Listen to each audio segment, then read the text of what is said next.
Pencinta Batampos, jumpa kembali dengan saya M. Nur dalam podcast Batampos. Kali ini kita akan membahas masalah investasi. Dan di ruang redaksi kami sudah mengundang beberapa narasumber kompeten. Rasanya tidak saya sebelum kita perkenalkan satu persatu narasumber kita. Baik, di paling ujung itu ada Pak Dr. Suyono, Pak Haji ya, baru pulang dari haji. Alhamdulillah sehat, kembali ke tanah air, luar biasa. Terus yang di tengah yang paling cantik di sini ya, satu-satunya cewek. Satu-satunya. Kabiro Humas Protokol dan Promosi, Ibu Aryastuti Sirait. Yes. Kemudian di sebelah kanan ini yang masih muda ya, Direktur Lalu Lintas Barang ya dan Penanaman Modal, Abang Surya Kurniawan Suhari. Ya, baik, kita akan berbincang masalah investasi. Kebetulan pada 21 Juni lalu Pak Menteri Investasi Pak Bahlil menyampaikan soal realisasi investasi di Indonesia dan beberapa daerah diambil sebagai sampel realisasinya. Kita waktu itu menunggu-nunggu sih. Mudah-mudahan ada nama Kepri nih masuk nih, mengingatkan Kepri punya banyak fasilitas ya. Ada Batam dengan FTZ-nya, ada KEK-nya, kemudian ada Bintan, ada Karimun dan Tanjung Pinang.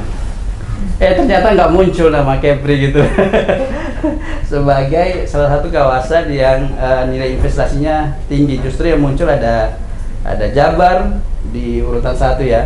Kemudian DKI Jakarta, Jatim, Sulawesi Tengah, dan Banten. Hal ini membuat kita bertanya-tanya nih, ada apa sebenarnya dengan Kepri, khususnya Batam ya? Karena kenapa kita sorot Batam? Karena Kepri sangat tergantung dengan Batam. Data sebelumnya yang kami punya bahwa di semester pertama saja itu kontribusi Batam terhadap total investasi di Kepri itu mencapai 82,9% ya Mbak ya? Yeah. Nah, apakah Batam ini tidak lagi seksi buat investor gitu ya? Atau ada masalah-masalah lain gitu yang menyebabkan mungkin investor wait and see gitu? Yeah. Nah inilah yang akan kita bahas. Sebenarnya kami juga sudah mengundang teman-teman dari pengusaha ya dari Kadin. Kebetulan dari Kadin Kepri Pak Ma'ruf masih di Taiwan, beliau mengaku masih di Taiwan. Kemudian dari Apindo Bang Rafki, dia mengaku lagi di Jakarta, lagi ada urusan sehingga tidak bisa hadir. HKI kan udah HKI itu yang belum respon sampai sore. Kita berharap sebenarnya juga datang, cuma belum merespon gitu. Nah, jadi kita datangkan Bang Suyono dalam kapasitas sebagai akademisi. Dan juga pengamat ya. Anggota Kadin juga. Anggota Kadin juga lah. All in one. Nah, saya ke Bang Yono dulu ya, Mbak ya. Jadi dari beberapa perbincangan dengan teman-teman pengusaha seperti Pak Rafki, kemudian ada Dewan Pakar Kadin, Pak Empuan, bahwa ada banyak persoalan sebenarnya yang terjadi di Batam yang menyebabkan para investor itu wait and see. Meskipun mungkin kunjungan banyak yang datang ke sini, tapi mereka tidak langsung merealisasikan investasinya gitu loh. Sehingga bisa jadi ini yang menyebabkan nilai investasi kita masih kalah dari daerah-daerah lain yang secara fasilitas mungkin tidak sebanyak Batam ataupun Kepri gitu lah. Tapi Bang Yono tentu punya pandangan tersendiri tentang kenapa sih Batam ini sepertinya tidak seksi lagi gitu loh di mata investor. Nah nanti silakan Bang Yono. Oke, terima kasih. Assalamualaikum warahmatullahi wabarakatuh. Waalaikumsalam. Bang Nur, Bu Tuti dan Pak Surya dan para pemirsa podcast Batampos yang saya banggakan. Benar bahwa kalau kita perhatikan mungkin tidak hanya di triwulan ini ya, ini fenomena ini sudah terjadi sejak tahun lalu, mungkin 2 tahun terakhir. Kepri itu selalu terlempar dari posisi 10 besar sebagai daerah tujuan investasi. Ini sebuah keprihatinan sebenarnya. Saya pernah dalam satu diskusi saya sampaikan ini kita ini sudah dalam keadaan darurat investasi. Kalau kita melihat tadi disampaikan oleh Bang Nur tadi dengan berbagai macam fasilitas yang dimiliki oleh Kepri. kita punya 4 kawasan FTZ. Kita punya 3 kawasan ekonomi khusus. Kita kurang apa lagi? Memang kita tidak bisa apple-to-apple membandingkan dengan wilayah lain di Indonesia, karena kita tidak punya natural resource, kita tidak punya sumber daya alam, di mana sumber daya alam itulah menjadi andalan di Sulawesi, di Maluku, di Jawa, di Riau, dan daerah-daerah lain. Sehingga fasilitas yang tadi disampaikan itu memang diberikan untuk memberikan sweetener lah, pemanis bagi Batam yang tidak punya apa-apa. Tapi kita tidak punya sumber daya alam, tapi kita punya posisi yang sangat strategis. Itu yang betul-betul kita jual. Di mana-mana BP ketika promosi selalu menjual bahwa daya saing kita ada di posisi kita yang sangat strategis. Nah, pertanyaannya kenapa setelah banyak fasilitas diberikan investasi tidak masuk sebagaimana diharapkan? Nah, ini saya memberikan gambaran begini, penjelasan dulu sedikit tentang investasi itu sendiri. Ya. Apa yang diekspos oleh BKPM itu kan berdasarkan laporan kegiatan penanaman modal atau BKPM yang itu wajib diisi oleh seluruh perusahaan domestik maupun investasi asing. Jadi apa yang dicatat atau diekspos oleh BP, oleh Kepri maupun oleh BKPM itu adalah salah satunya perusahaan yang sudah existing. Jadi tidak semua itu melulu perusahaan baru. Nah, sekarang pertanyaannya, adakah perusahaan baru dari semua yang sudah diekspos itu? Nah, itu mesti kita nanti tanya ke BP, ada nggak di data yang new register FDI dengan yang existing FDI? Karena itu semua berbeda. Nah, itu penting kita ketahui. Kenapa? Supaya kita tahu nih, selama 4 tahun terakhir di bawah kepemimpinannya Pak Rudi, berapa banyak sih investasi yang masuk? Kalau saya dapat data 2019 itu data industri di Batam ini sekitar 1.119 usaha, terdiri dari usaha kecil, menengah, dan besar. Nah, itu tersebar di kawasan industri maupun di luar kawasan industri. Nah, dari angka 1.119 itu sampai tahun ini itu nambahnya berapa? Itu yang nambah itu berarti dari PMA baru yang masuk. Nah, nanti kita minta dari Deputi mungkin bisa dibuka data new register itu yang memang kita juga harus tahu gitu ya. Di mana sih investasi baru yang masuk di Batam ini? Jadi tidak seolah-olah kita apakah memang masuk atau memang nggak ada masuk ini. Nah, itu jadi indikator bahwa tidak hanya BP Batam, tapi semua BP yang ada di Kepri, indikator keberhasilan itu dari situ. Saya tidak hanya menyorot BP Batam, tapi BP yang lain. Nah, kalau BP Batam mungkin kita anggap sudah mature ya, sudah sangat dewasa dan sudah memiliki semua resource, ada duit berlimpah, tenaga kerjanya cukup, infrastruktur ada, kawasan ini udah kalau nggak ada bandingannya di Kepri, sehingga kalau dianggap Batam bisa menjadi role model di kawasan lain mungkin bisa. Nah, ini dalam beberapa diskusi muncul ide, bisa nggak kami di Bintan atau Karimun tuh bisa mencontoh Batam? Bisa. Syaratnya ya bangun infrastruktur seperti Batam. Nah, tentu tidak segampang itu. Nah, balik lagi di FTZ Bintan, Karimun, Tanjung Pinang itu punya anggaran cukup nggak untuk mereka bisa mengoptimalkan infrastruktur yang ada, sehingga paling tidak daya saingnya bisa menyamai Batam. Tapi ternyata nggak seperti itu. Kita ketahui hari ini mereka itu untuk bangun jalannya masih di supply dari BP Batam.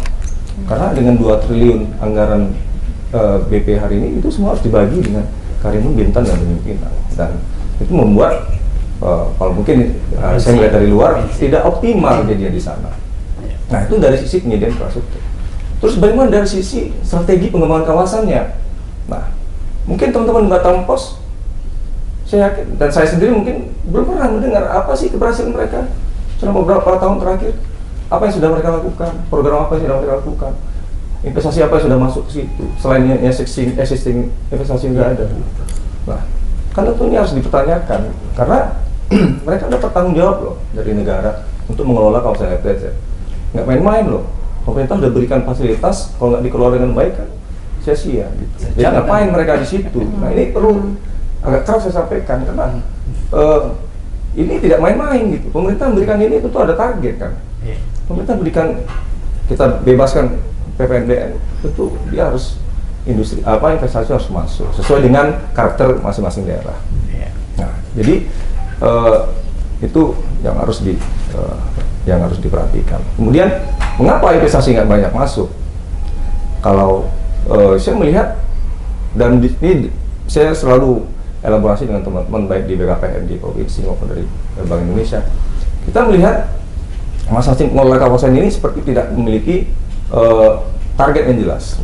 Pertama, kita mau menawarkan investasi, terus proyek apa sih yang bisa ditawarkan?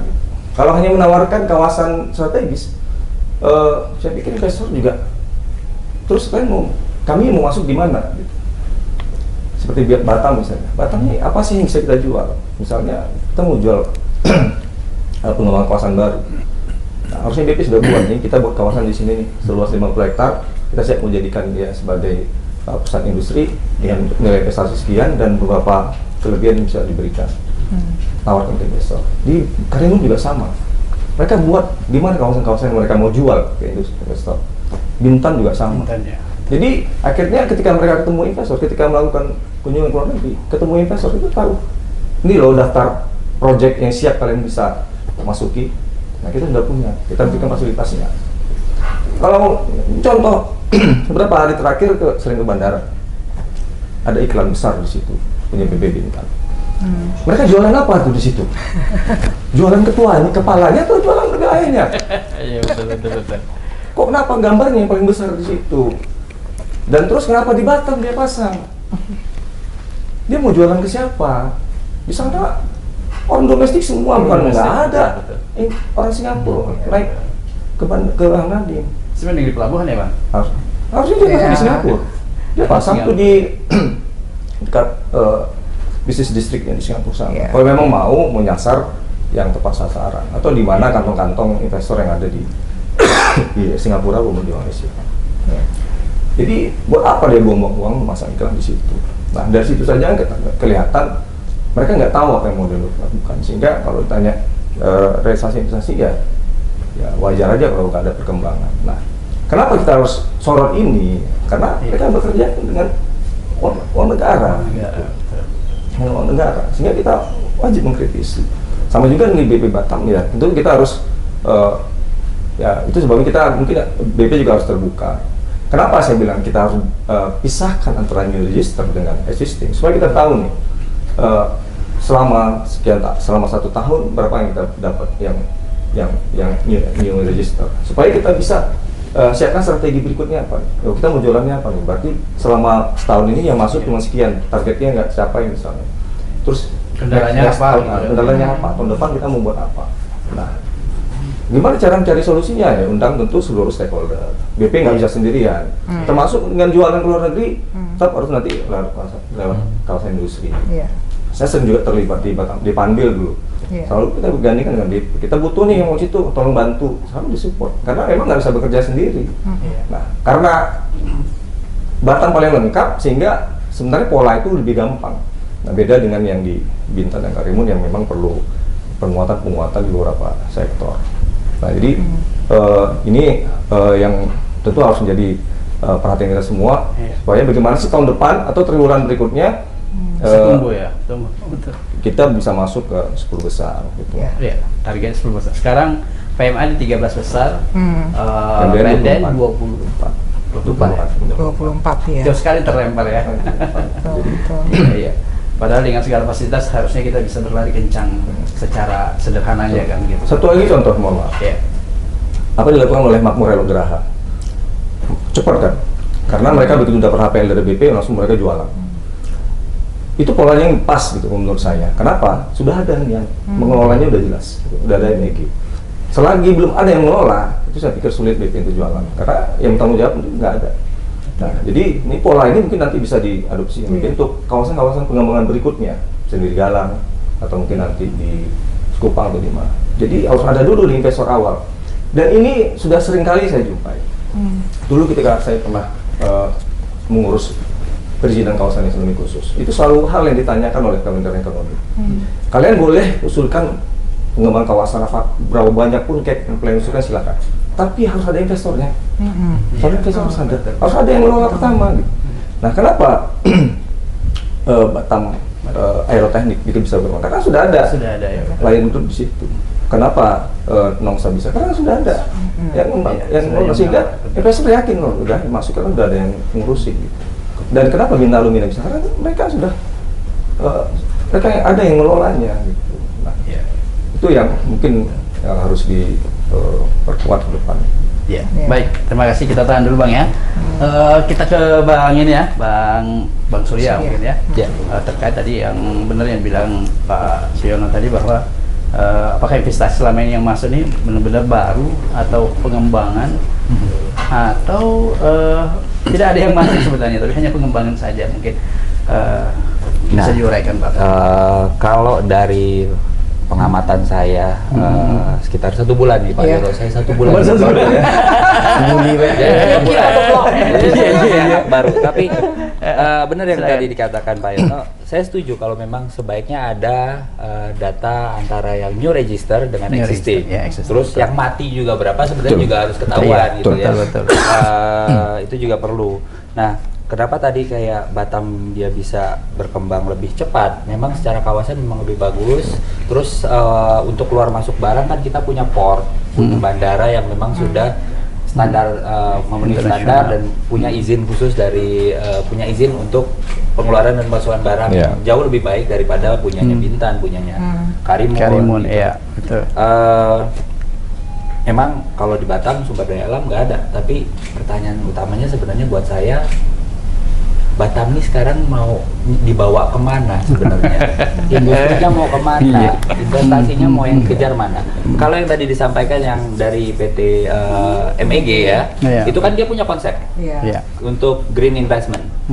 Nah, pertanyaannya selama ini kawasan industri itu punya konsep apa, tematiknya apa, mau fokus industrinya apa di situ, sehingga benar-benar ekosistemnya yang dilihat ada di situ. Kalau sekarang kan kayak jualan tanah bebas aja, yang mau beli siapa? Ini ada lahan gitu kosong nih, kita punya lahan kosong mau pakai apa enggak kan gitu. Kendalanya juga di situ. Jadi memang kalau mau grand design, kami juga sedang pelajari dulu di Batam, grand designnya Batam seperti apa. Memang kalau arahan terakhir yang kami peroleh dari pusat itu untuk ke depan kita mau fokus di semiconductor. Industri semiconductor. Kemarin juga udah ada beberapa yang datang semiconductor. Cuma pertanyaan saya lebih lanjut, semiconductor yang mana? Gitu. Kenapa semiconductor lari ke Malaysia? Jadi semiconductor itu bukan cuma. Nah ini juga yang pengen kami tahu juga. Mungkin yang publik pengen tahu juga. Kenapa ke Malaysia? Kenapa nggak di Batam gitu? Itu maaf ya, dosa masa lalu sebenarnya. Pada saat itu dosa masa lalu kita, semiconductor dianggap nggak padat karya. Jadi kita nggak terima itu. Berarti selama ini nggak ada blueprint mau dibawa kemana sih industri di Batam ini gitu Pak? Itu sedang kami, kalau di pemerintah pusat memang fokus kalau untuk industri seperti yang disampaikan Pak Presiden juga, emang induknya dari semua industri yang ada saat ini adalah semiconductor. Tapi semiconductor yang mana? Apakah otomotif benar pakai semiconductor? Semuanya itu kan di modularnya. Modularnya yang bikin Malaysia. Tuh. Jadi akhirnya semua lari ke Malaysia, Malaysia baru masuk Indonesia lagi. Dia nggak beli semikonduktornya langsung. Gitu. Jadi kita kalau mau kejar, kita siapin juga ekosistemnya seperti apa. Kita sudah punya industri hilirnya pengguna semikonduktor seperti apa. Tinggal kumpulin mau berapa banyak, bikin kebijakan yang akhirnya bisa memancing investasi yang ada di Malaysia atau dari prinsipal-prinsipal mau otomotif, mau elektronik, akhirnya lari ke Indonesia. Dalam hal ini Batam yang memang sudah punya banyak kelonggaran yang diberikan oleh pemerintah Republik Indonesia. Betul. Nah, jadi kita berarti selama ini itu belum apanya? Apa tadi konsepnya itu yang mau semikonduktor seperti apa, selama ini berarti belum ada. Itulah kemarin waktu PP 62 itu keluar yang ada wacana integrasi. Integrasi betul. Nah, itu kan depending sama pemerintah, karena waktu itu pemerintah mau menyelesaikan master plan. Rencana induk BBK ini mau kemana sih? Dan itu kita nggak tahu nasibnya seperti apa sekarang, seperti yang disampaikan oleh BP tadi. Nanti kita akan bahas itu Bang. Sekarang ya Bang, tadi ada juga pertanyaan menarik. Oke, mungkin itu lagi disusun oleh teman-teman di BP ya, bahwa mau dibawa kemana seperti apa industri Batam ke depan. Nah, soal tadi kembali ke realisasi investasi itu tadi. Ini yang menarik. 1 bulan saya di sini kelihatan memang investasinya sedikit, tapi aktivitas industri kan tetap jalan. Betul. Ya. Dan saya juga akhirnya melihat bahwa sekarang skema bisnis yang ada di sini bukan direct investment, tapi konsinyasi, consignment. Consignment, ya. Barang modalnya dari misalnya entah dari Singapura, dari Hong Kong, dia taruh di sini, bahan bakunya juga di sana, catatnya di sana. Cuma proses produksinya di sini. Pada akhirnya tidak bisa dicatatkan oleh perusahaan yang ada di sini. Itu yang istilahnya terjadi. cuma pabrik doang gitu ya. Jasa Kalau buruh. bahasa ininya gitu. Jasa kan. buruh aja jadi. Jasa buruh. Gitu. Jadi kayak maklun. Maklun aja. Tapi kalau maklun kan investasinya ada, ini jelas, orangnya ada, fasilitasnya ada. Cuma oke, ini bikin produk A. Cuma ini enggak. Barang modalnya bisa dari luar, taruh di sini, bahan bakunya pun dicatatkan di luar, masuk sini, keluar lagi. Memang kalau untuk melihat data realisasi investasi juga harus khusus untuk Batam dengan kondisi sekarang itu juga harus melihat bagaimana pertumbuhan ekspor impor dari komoditi yang ada.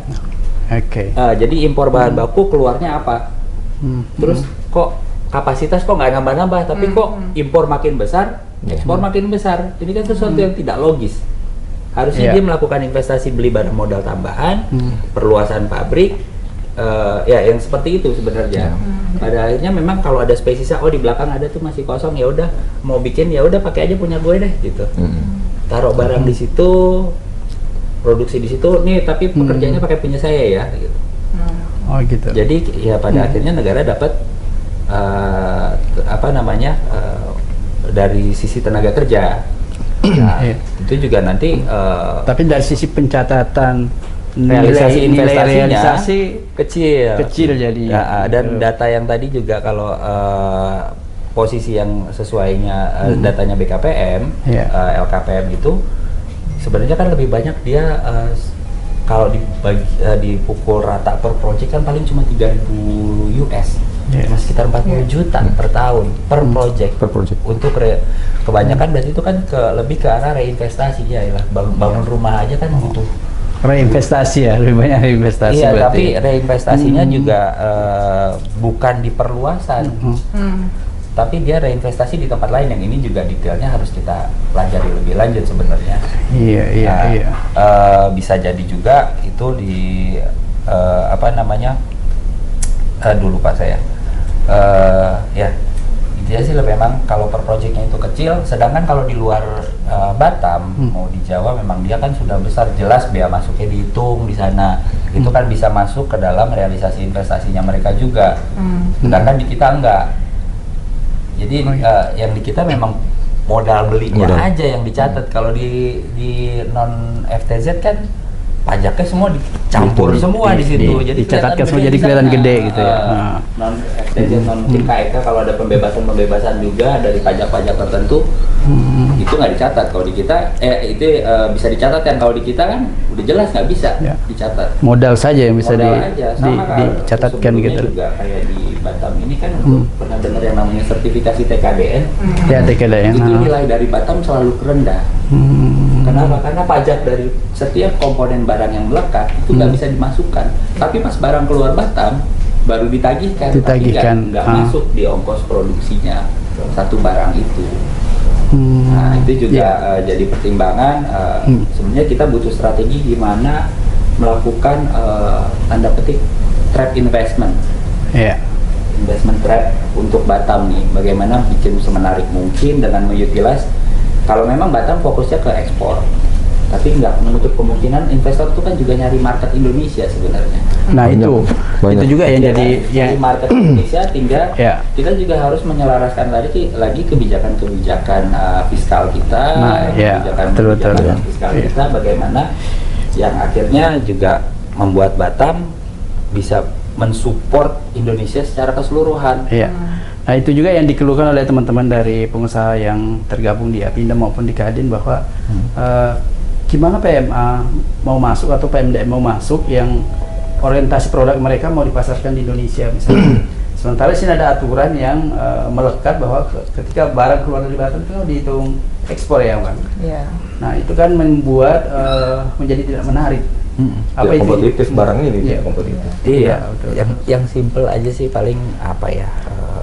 Pada akhirnya yang dilakukan oleh pelaku usaha kan barangnya diekspor ke Singapura, Singapurnya masuk ke Indonesia kan. Yang diekspor dokumennya doang, barangnya mana di sini juga gitu. Tapi ya itu balik lagi konsekuensi daripada FTZ. Iya, iya, makanya betul. perlu apa namanya melakukan rekalibrasi lagi Iya. dari kebijakan. Kalau Pak Ampon bilang perlu ada harmonisasi aturan katanya. Kalau harmonisasi regulasi gitu. Atau mungkin ada regulasi yang memang sudah tidak cocok lagi yang perlu harus Iya, ya kalau harmonisasi kan biar supaya baik-baik aja baik-baik aja. Kalau kayak perlu hitung ulang lagi, Hitung ulang, rekalibrasi lagi, diubah lagi aturannya gitu loh. dihitung ulang lagi, rekalibrasi lagi. Iya, Rekalibrasi betul. Betul. Oke, jadi itu termasuk salah satu yang mungkin menghambat ya laju investasi di Batam itu. Regulasi-regulasi tadi yang ya kondisi sekarang ya memang banyak pengusaha itu juga yang dari asing, dari PMA itu mau masuk ke Indonesia, yang diincar itu sebenarnya pasar domestik. Iya, pasar domestik. Pasar domestik dengan segala kelonggaran yang kita punya di Batam, mungkin dari Batam juga dengan pemerintah pusat perlu duduk bareng. Kira-kira negara secara keseluruhan ini dapat untung nggak sih kalau dia masuk dulu jebakan pertamanya di Batam deh gitu. Misalnya jebakan pertamanya di Batam, tapi ntar setiap industri besar yang mau masuk kan pasti punya roadmap. Selama ini kan yang masuk juga industri ya udah mau bikin botol minum doang. Tapi botol minum ntar nggak sama boxnya. Kita padahal kan kebutuhannya botol minum sama box. Itu juga hal yang terjadi kan pada yang namanya sertifikasi TKDN kan. Bikin produk botol, tapi nanti botolnya sourcingnya ya udah cari yang lokal, tutup botolnya dari mana, plastiknya dari mana. Tapi industri itu sendiri tidak melakukan packagingnya dari mana kan? Tidak melakukan. Dia cuma ngisi air gitu, cuma ngisi air doang. Tapi kan kalau mau kalau kita mau jebak, oke, tahun pertama silakan impor bahan bakunya, tapi tahun kedua botolnya deh bikin di sini. Toh di sini kan barang modal bebas masuk, ya kan? Tapi kalau mau dijual produknya keluar Batam dengan pasar domestik, masalah lagi kan? Ya itu jadi masalah lagi gitu. Itu jadi masalah. Tapi kalau lagi. salah ada regulasi yang mengatur. Seperti misalnya PT Satnusa dia membawa produksi handphone di sini, kemudian dia juga memiliki pasar domestik gitu loh. Kalau nggak salah ada regulasi yang kalau dia TKDN-nya sudah sekian, nah itu untuk terpenuhi, dia lebih daripada 40. ketika dia dijual produk yang ke pasar domestik itu tidak terkendala lagi dengan pajak yang terlalu tinggi gitu ya.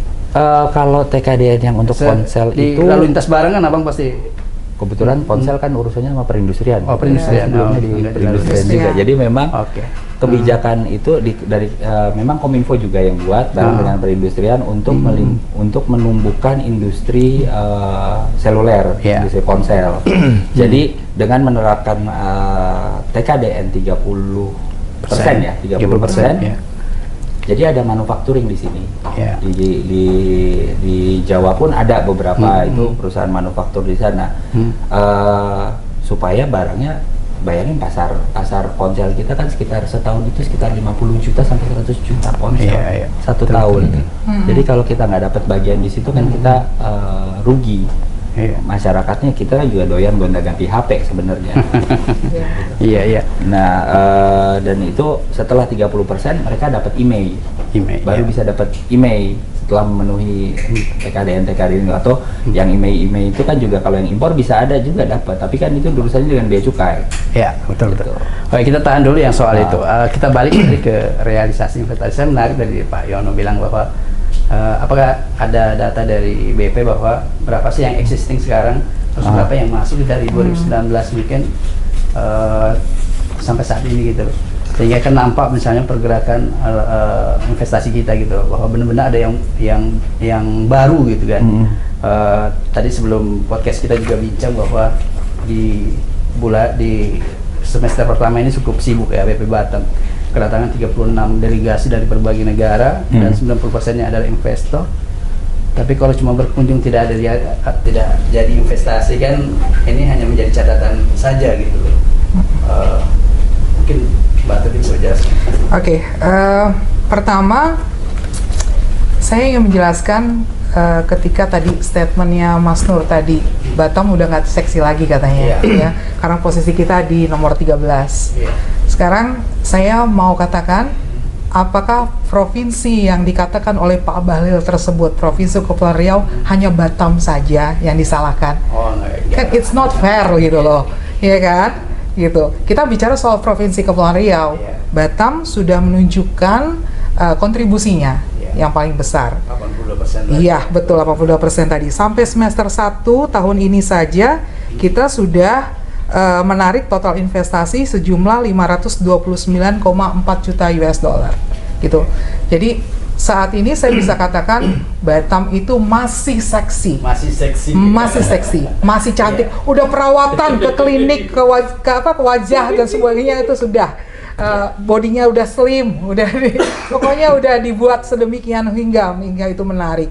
Dan kemudian kita sekarang lagi harusnya berpikir apa yang bisa kita lakukan untuk bisa encourage investasi di luar Batam. Jadi kota-kota lain yang merupakan bagian dari Kepulauan Riau ini juga harus didorong pertumbuhan ekonominya. Investasi mereka ayo dong didorong. Padahal daerah-daerah yang lain itu kan kaya akan kekayaan alam kan, kayak Natuna, Lingga, Karimun, semuanya kaya loh. Kenapa kita tidak bisa olah itu? Nah, siapa di sini yang berperan gitu loh? Mungkin harus ditunjuk BP yang lainnya gitu loh. Kalau kita kan di Batam ini dikelola investasi oleh BP Batam gitu ya. Terus itu satu. Yang kedua tadi pertanyaan dari Mas Nur, apakah orang yang datang berkunjung ke Batam sampai dengan bulan Juni lalu ada sebanyak 36 kunjungan yang tercatat, ini yang besar-besarnya aja ya, bukan yang kecil-kecilnya. 36 kunjungan, sekitar 90%-nya adalah dari asing, dari Amerika, Belgia, Denmark gitu. Kalau nggak ada investasinya sama aja bohong. Sekarang kita bicara soal promosi.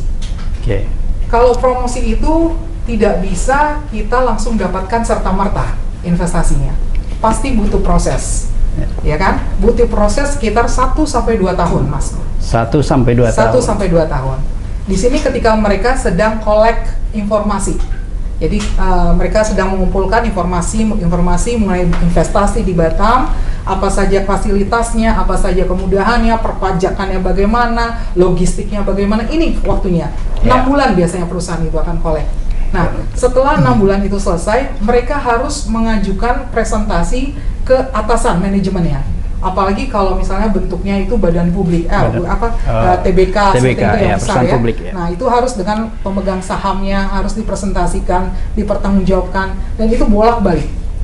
Makanya makan waktu 1-2 tahun. Contohnya seperti salah satu perusahaan yang kemarin berkunjung adalah perusahaan Amerika di bidang semiconductor. Dia sangat tertarik tentang Batam, tapi dia bilang dia butuh waktu 6-9 bulan untuk bisa memastikan dan memutuskan apakah akan berinvestasi di kota Batam. Dia menganalisa dulu semua instrumen yang ada gitu ya. Kemudian harus presentasi dengan pemegang sahamnya.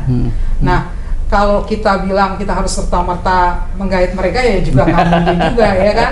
Kita hanya bisa untuk menjalin hubungan, komunikasi dengan mereka, kira-kira apa yang mereka butuhkan, kita selalu bantu fasilitasi gitu loh. Nah, sementara mereka itu mengatakan bahwa mereka mempunyai perusahaan juga yang besar di Vietnam. Jadi ini satu hal mungkin yang harus kita sadari juga, bahwa kita itu Batam itu saingannya ternyata bukan Gresik, bukan daerah lain, tapi juga negara-negara lain, negara-negara yang sedang berkembang tentunya, yang maju seperti Vietnam, Filipina, Thailand dan sebagainya. Nah, di Vietnam ini cukup menarik ini karena mereka diberikan red carpet katanya, mereka diberikan kemudahan-kemudahan investasi. Nah, ini juga yang harus kami BP Batam juga harus berkomunikasi dengan pemerintah pusat gitu loh. Karena bagaimanapun investasi besar itu akan datang ke Batam ketika mereka diberikan kemudahan untuk berinvestasi. Dan kalau yang besarnya sudah datang, maka yang lain kecil-kecilnya, supporting industrinya, mereka akan datang dengan sendirinya di Kota Batam. Iya, betul. Tapi satu hal yang menarik yang mereka katakan adalah Batam ini lebih menarik daripada Vietnam. Kenapa lebih menarik? Gitu ya? Karena di Vietnam itu ternyata ada tornado, ada bencana alam, alam ya yang bisa ditolak, alamnya. Sedangkan kita ini outside ring of fire, jadi kita tuh aman daripada earthquake, daripada tsunami, tornado. Nah ini jadi nilai jual Batam juga sebenarnya. Nah itu yang sekarang kami harus pikir, oh iya benar juga ya, tekankan itu. Nah, kemudian juga dengan salah satu semikonduktor perusahaan yang ada di Malaysia, ketika mereka datang ke Batam, mereka mengatakan bahwa kemenangan atau strength-nya dari Batam adalah tenaga kerja. Di Malaysia mereka agak sukar menemukan tenaga kerja yang skill, ya. Skill. Di kita nih agak lebih mudah. Karena itu mereka sekarang akan ekspansi di Batam, gitu loh. Jadi memang ada banyak sekali perkara-perkara, banyak sekali di belakang situ yang menjadi untuk menetapkan sebuah perusahaan itu berdomisili di Batam, gitu loh. Jadi kalau bisa dikatakan Batam itu masih tetap menarik kok. Masih tetap menarik, masih tetap betul. Menarik, gitu. Jadi saya teringat juga beberapa tahun sebelumnya 2019, 2018 ketika mungkin periode kepala BPP sebelumnya juga selalu juga ada kunjungan seperti itu, banyak kunjungan. Tapi tetap aja minim realisasi gitu loh. Sehingga beberapa teman-teman pengusaha ini ada sesuatu yang mungkin regulasi yang setelah mereka analisa mungkin tidak pas gitu loh. Di Batam ini gitu loh. Soal regulasi sendiri ada nggak mereka pertanyakan sejauh kunjungan mereka ke sini gitu? Ya kalau orang yang datang ke Batam itu satu hal yang mereka tekankan adalah bagaimana proses aplikasi investasi.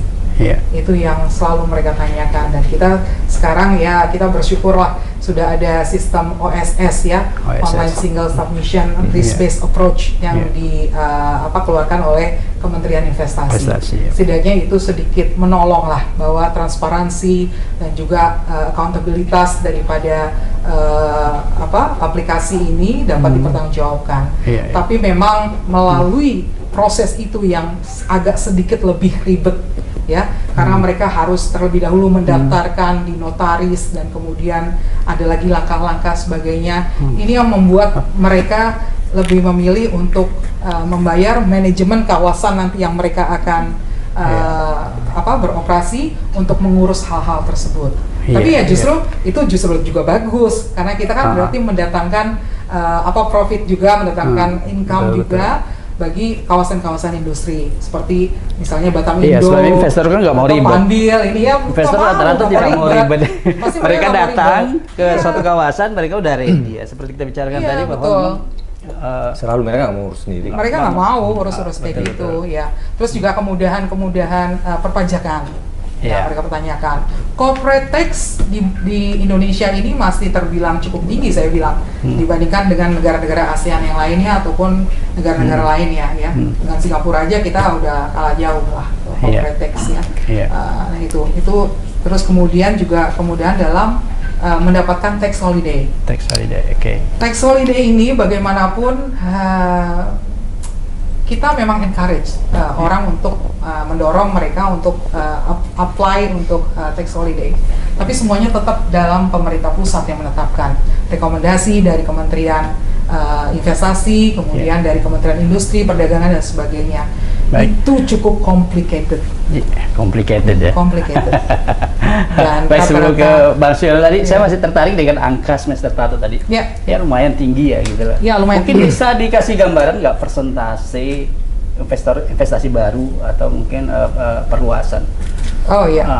Sekarang gambaran nih, biar kita tahu juga bahwa memang investasi yang angka investasi itu jadi lahir dari sebuah investasi baru atau yang sudah existing tapi dia melakukan pengembangan gitu. Kalau investasi baru ada di brosur ya nih. Kalau untuk itu sedang kami coba pilah kaji sebenarnya, kami selidiki. Kan kalau penambahan investasi itu kan bisa dilihat dari penambahan lahannya dia sendiri, gitu ya. Dari pengelola kawasan, lahan yang laku tiap tahun per semester itu seperti apa gitu.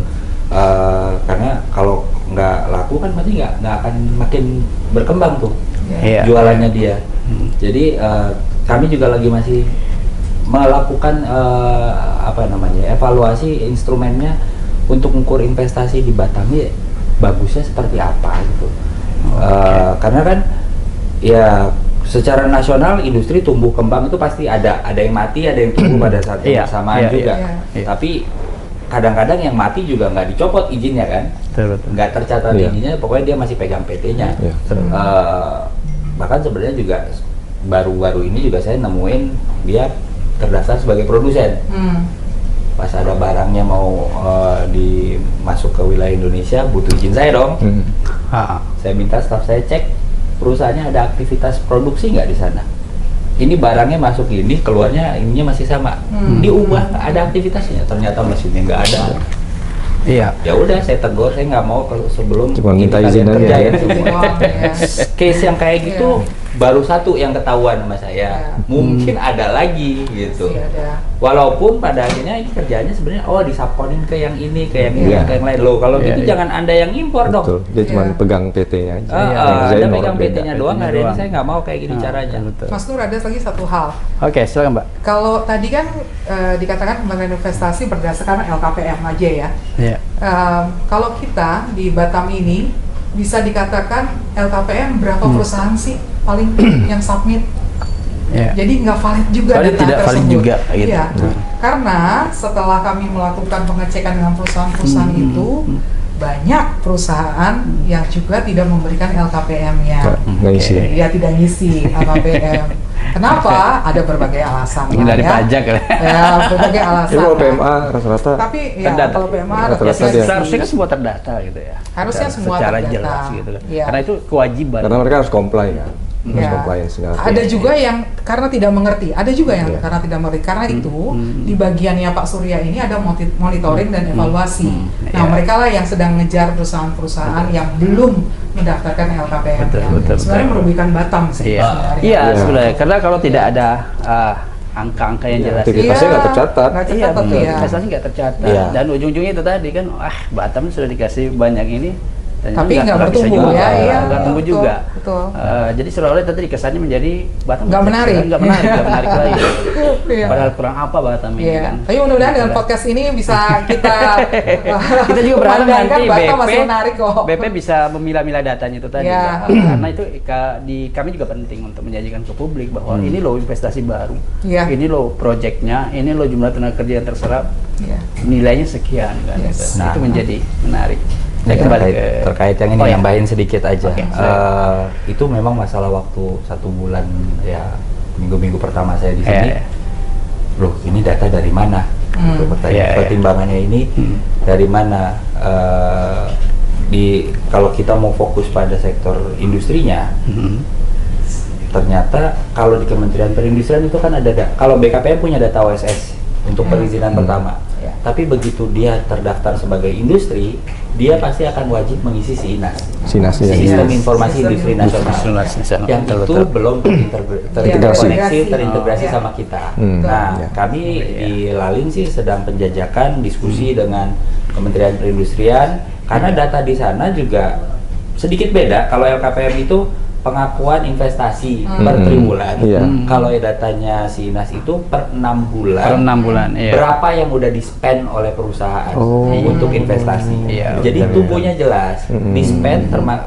Di-spend terus ada pelepasan pun dia akan mengurangi.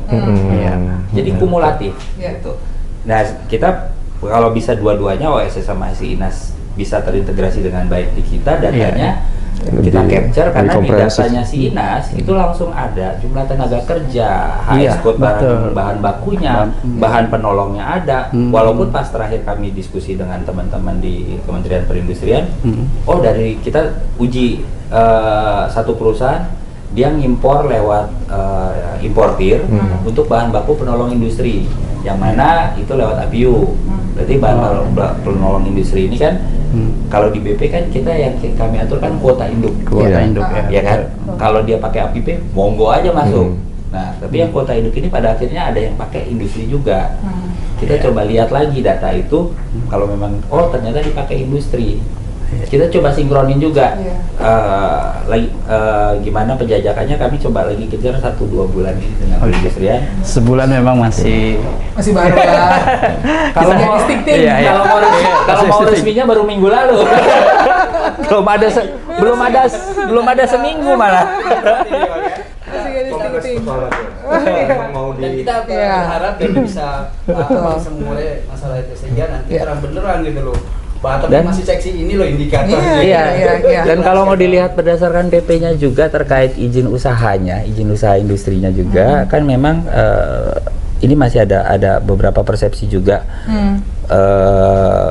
Terutama kami juga diskusi lagi sama Kementerian Perindustrian karena izin usaha industrinya masuk ke Kementerian Perindustrian. Kita diskusi teman-teman di Perindustrian, ada yang nggak berani ngeklik izin usahanya, melakukan verifikasi.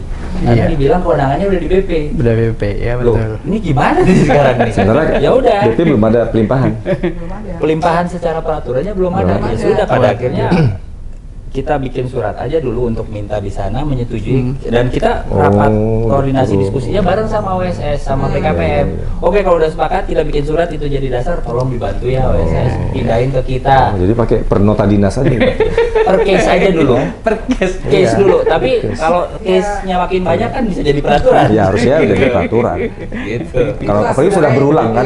Iya, sebenarnya yang harus dibereskan sih. Iya, jadi ribet ya jadinya gitu. Tapi kok masih dipegang gitu kan gitu. Kepala dilepas, ekor dipegang gitu. Kalau memang itu diserahkan ke BP, aturan mana yang kita harus penuhi, persyaratan apa, kita BP pasti bisa penuhi bisa cepat. Iya. Oke, saya ke Bang Yono dulu. Satu hal Bang Yono yang teman-teman pengusaha juga keluhkan bahwa ada banyak regulasi aturan di BP Batam ini, di Batam ini maupun di Kepri ini yang nggak sinkron satu sama lain gitu loh. Bahkan itu tadi ya, ada juga persoalan yang rencana penggabungan BBK itu juga sampai saat ini juga nggak jelas, di Undang-Undang Cipta Kerja juga tidak jelas juntrungannya seperti apa gitu kan. Ini kan jadi tanda tanya juga bagi investor yang mau berinvestasi di Kepri, ya khususnya mungkin di Batam. Nah, mungkin apa saran dari Bang Yono untuk mengurai persoalan ini sehingga setiap investor yang datang itu udah tidak lagi diribetkan dengan hal-hal regulasi. Kalau kita bicara regulasi umum, itu saya pikir udah clear ya. Saya pikir semua investor sudah tahu kita bebas ini, bebas itu, semua sudah ada. Ada regulasi-regulasi ataupun aturan yang kalau kami teman-teman di pengusaha itu yang kita harapkan masing-masing pengusaha menyampaikan apa. Dan ternyata memang complicated juga karena tidak seragam, masing-masing punya masalah sendiri-sendiri. Misalnya ada pengusaha yang importir umum gitu, yang ada problem sendiri juga mereka hadapi. Gitu. Ada yang di industri punya problem sendiri, dan itu treatmentnya ternyata beda-beda. Gitu. Tapi itu tidak bisa kita generalisasi dan kita justifikasi bahwa misalnya Batam jadi tidak menarik, atau kawasan ekstasi tidak menarik.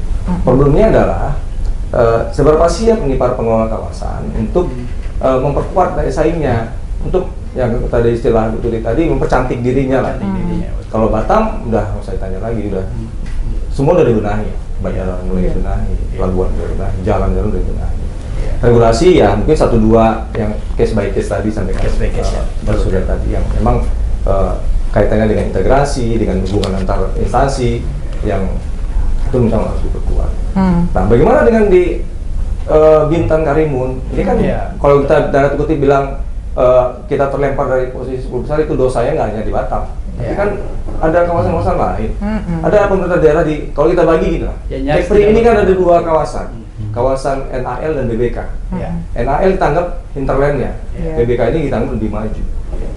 Bagaimana masing-masing kawasan ini saling bersinergi?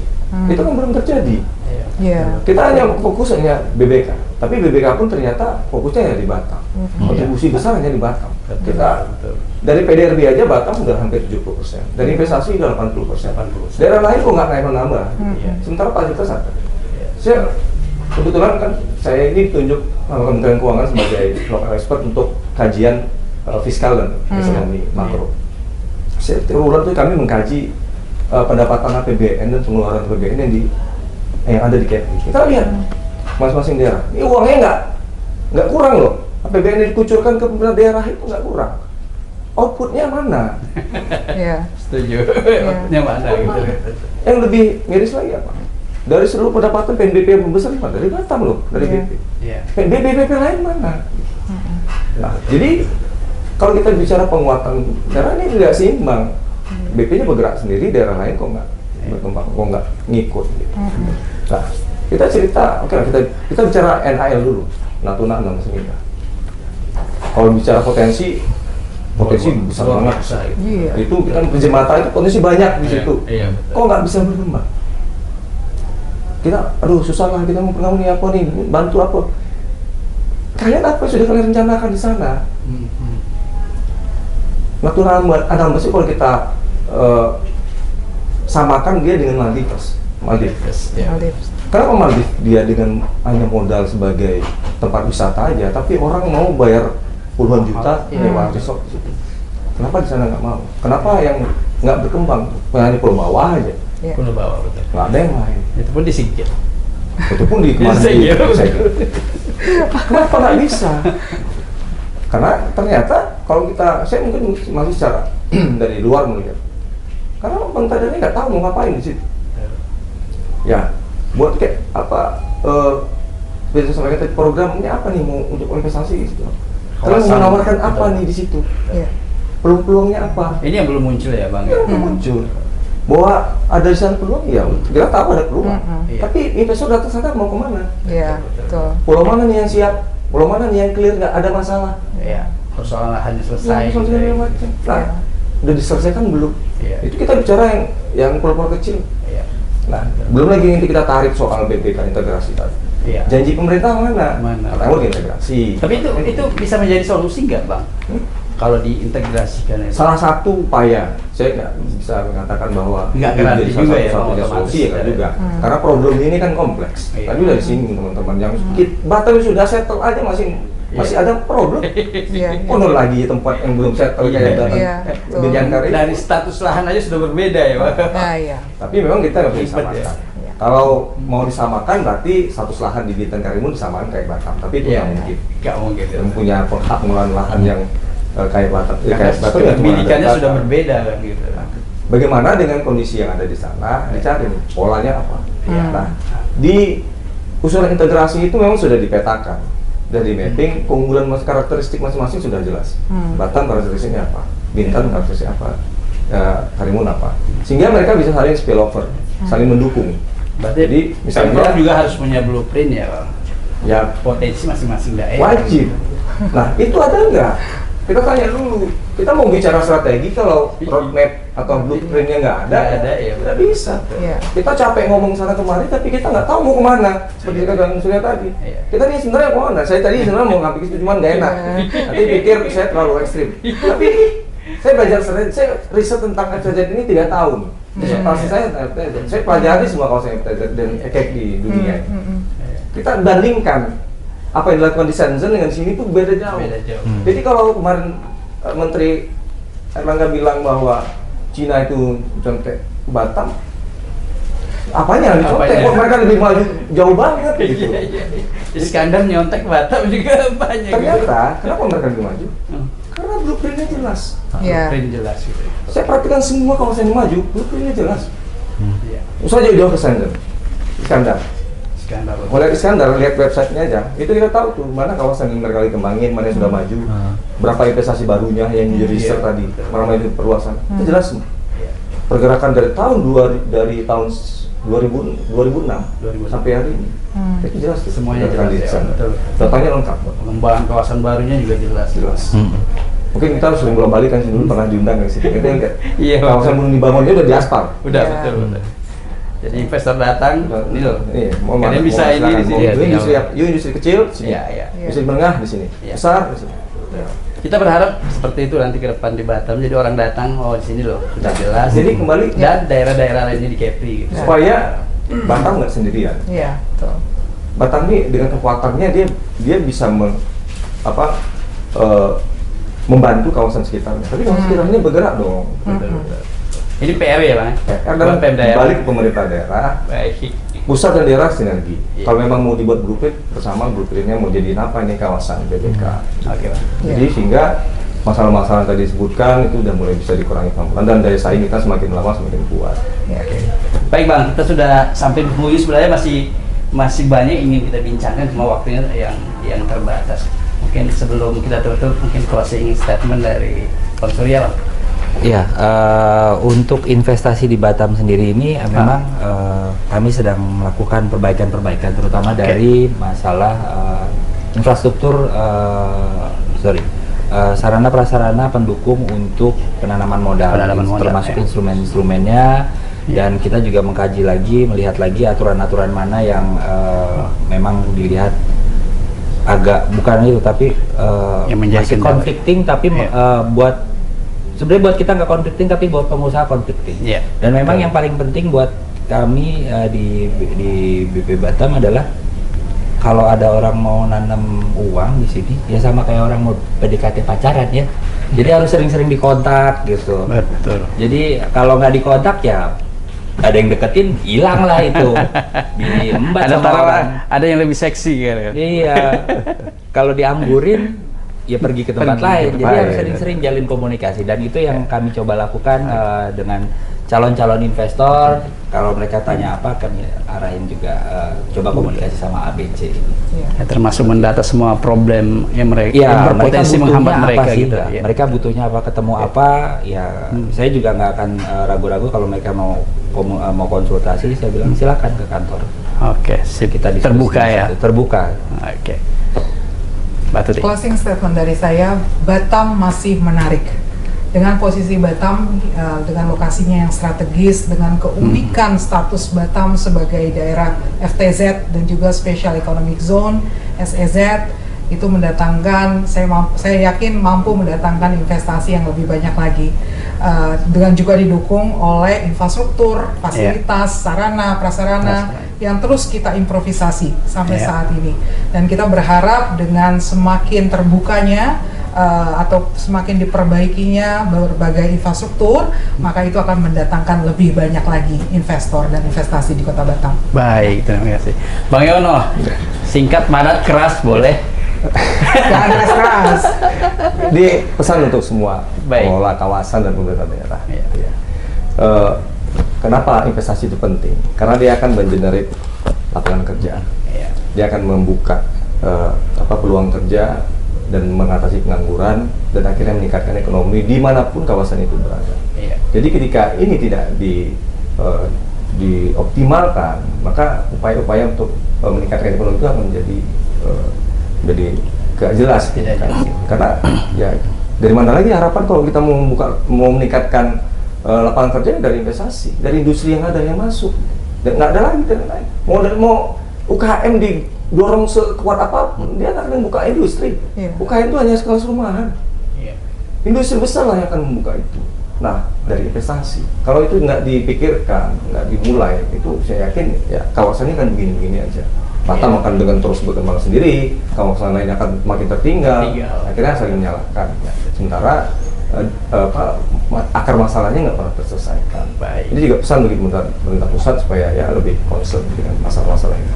Baik, Terima kasih. Kita juga berharap ke depan provinsi Kepri siapapun kalau yang memimpinnya, dia punya konsep untuk mengembangkan kota ini gitu ya. Sehingga tidak seperti sekarang pendapatan provinsi Kepri justru mengandalkan pajak kendaraan. Sementara masih banyak sektor yang belum dikembangkan. Bagus diangkat jadi Itu akan jadi topik berikutnya, Bang. Baik, saya kira cukup di sini perbincangan kami. Sebenarnya masih banyak hal yang ingin kami bincangkan terkait investasi ini karena sangat luas sekali. Namun waktu membatasi kita. Sampai jumpa di perbincangan berikutnya, di podcast berikutnya bersama Batam Pos. Cerdas memberi informasi bersama Batam Pos. Selamat sore.